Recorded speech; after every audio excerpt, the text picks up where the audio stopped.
السلام علیکم ګرانو دوستانو. نن به زه تاسو ته د میراثي آفتاب عالم په هکله باندې یو خبر درکړم چې آفتاب عالم څنګه ټول افغانان په شرمو باندې شرمولی دي. ویډیو تر اخره پورې وګورئ، په هر څه به تاسو پوهیږئ.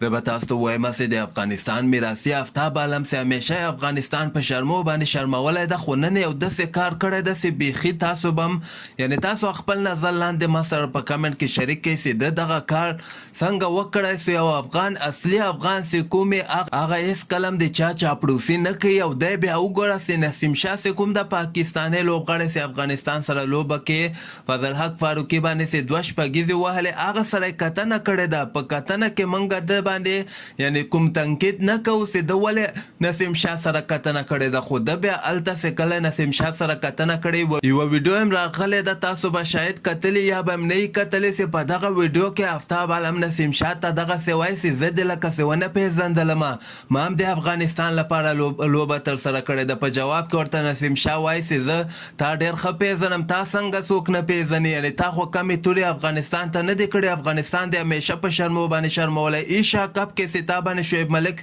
شپږیزې او څلوریزې وهلې، هغې نه وروسته تا ټول خلک پېژني. شرمایه داسې ویل د ما په نظر باندې دغه یو چاپړوسي قسمه ده ورته ویلې دي چې ما زه دې ونه پېژندلم. چې تاسو خپله فکر وکړئ دا څومره د شرم خبره ده د افغانستان لپاره.